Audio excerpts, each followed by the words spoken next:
as Harris just said, I would like to sum it up as if the effect of diminishing returns is very real, and proliferation of cheap or inexpensive paid media. അതിൻ്റെ കാലഘട്ടങ്ങളിൽ where do you see culture, memory, brand meaning, distribution, behavior change happening?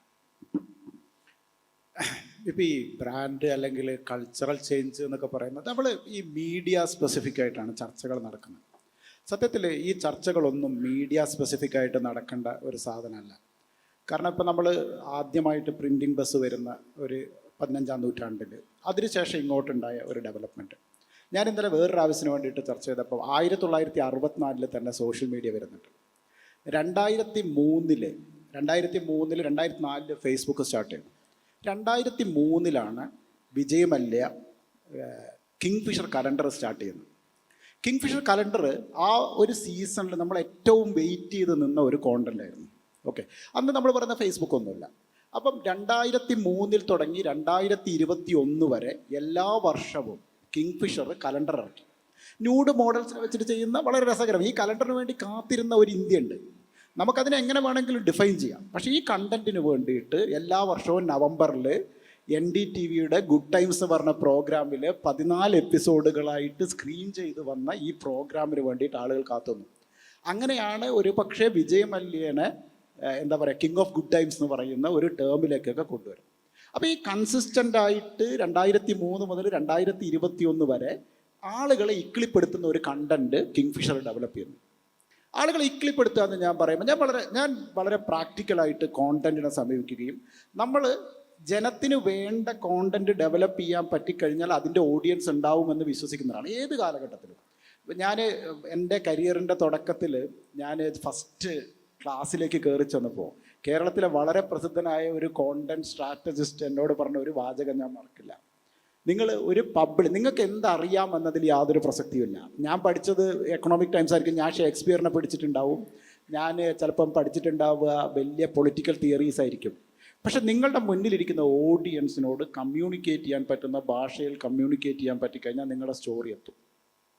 അല്ലേ, 2000 വർഷമോ 5000 വർഷമോ മുമ്പ് ജനിച്ചിരുന്ന ബുദ്ധൻ ഇന്നും communicate ചെയ്യുന്നില്ലേ? ഇവിടെ മീഡിയ പ്രസക്തമല്ല, നമ്മൾ എന്ത് പറയുന്നു എന്നുള്ളതാണ്.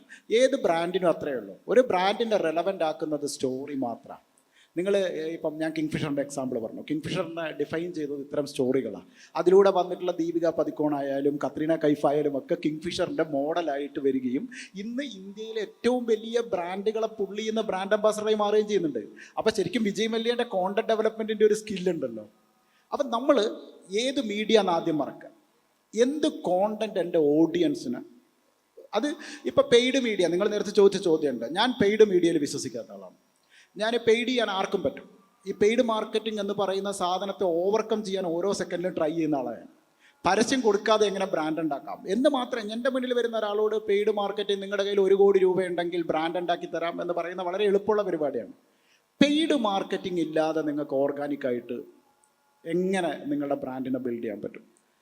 ഒരു 2014 ഞങ്ങൾ കേരളത്തിലൊരു ക്യാമ്പയിൻ ചെയ്യുന്ന സമയത്ത് ഒരു 60 മില്യൺ ഓർഗാനിക് വ്യൂ, ഒരു എന്താ പറയുക ഓർഗാനിക് നാച്ചുറൽ വൈഡാൽ. അപ്പോൾ ഈ വൈറൽ വ്യൂ ഉണ്ട്. നിങ്ങളിപ്പം ഏത് കോണ്ടന്റ് വൈറലാക്കാൻ പറ്റും? അത് എന്താണ്? ഇപ്പം പണ്ട് 2014 ഉണ്ടാക്കി അല്ലെങ്കിൽ 2018 ഉണ്ടാക്കിയിരുന്ന ഇമോഷണൽ കോണ്ടന്റ് ഇപ്പോൾ ആർക്കും വേണ്ട. നിങ്ങൾ കഴിഞ്ഞ ഒരു 5 വർഷത്തെ ഒരു സോഷ്യൽ മീഡിയയുടെ വൈറാലിറ്റി എടുത്ത് നോക്കിക്കഴിഞ്ഞാൽ ഇമോഷണലായിട്ട് കരയുന്ന സാധനമൊന്നും ഇപ്പോൾ ആർക്കും വേണ്ട. ഇപ്പോൾ വൈറലാവുന്ന വെച്ചാൽ ഇപ്പോൾ ഷാൻ്റെയൊക്കെ വീഡിയോ, ഷാനൊക്കെ ഇരുന്ന് സംസാരിക്കുന്നത് എത്ര പേരാണ് കേൾക്കുന്നത്? ഈ ട്രെൻഡിന് ഒരു കഴിഞ്ഞ 5 ഇയേഴ്സിൻ്റെ ഗ്യാപ്പേ ഉള്ളൂ. നെക്സ്റ്റ് 5 ഇയേഴ്സിൽ ഈ കണ്ടന്റ് മൊത്തം മാറും. ഈ ലാസ്റ്റ് ഒരു 5 ഡേയ്സിനുള്ളിൽ ഇൻസ്റ്റാഗ്രാമിലുണ്ടായ ഒരു ചേഞ്ച്, കോണ്ടന്റ് പേജുകളിൽ റിപ്പീറ്റ് ചെയ്ത് കോണ്ടന്റ് ഇട്ടാൽ ബ്ലോക്ക് ചെയ്യുന്നു. ഇത് കഴിഞ്ഞ ഒരു 6 മാസം മുമ്പ് ഈ പ്രശ്നമില്ല. സോ അപ്പം നമ്മൾ എന്താ ചെയ്യേണ്ടത് വെച്ചാൽ നമുക്ക് ആളുകൾക്ക് വേണ്ട കോണ്ടന്റ് എങ്ങനെ പ്രൊഡ്യൂസ് ചെയ്യാൻ ചിന്തിച്ചാൽ സ്വാഭാവികമായിട്ടും ഏത് പെയ്ഡ് മാർക്കറ്റിനെ നമുക്ക് ഓവർകം ചെയ്യാൻ പറ്റും. പിന്നെ രണ്ടാമത്തെ ഞാൻ കണ്ട ഈ സ്റ്റാർട്ടപ്സുകളിൽ പലരും ഞാൻ കണ്ടിട്ടുള്ള പ്രശ്നം, ഞാൻ അധികം സ്റ്റാർട്ടപ്പുകളുടെ കൂടെ വർക്ക് ചെയ്യുന്ന ആളല്ല, ഇൻഎഫക്റ്റിൽ വളരെ കുറച്ച് ക്ലയൻറ്റുകളുടെ കൂടെ വർക്ക് ചെയ്യുന്ന ഒരാളാണ്. അപ്പം പലരുടെയും പ്രോബ്ലം എന്താ വെച്ചാൽ എല്ലാവരും വന്നിട്ട് ഞങ്ങൾ പെയ്ഡ് മാർക്കറ്റിംഗ് ചെയ്യണം, ഞങ്ങൾ ലീഡ് ജനറേഷൻ ചെയ്യണം.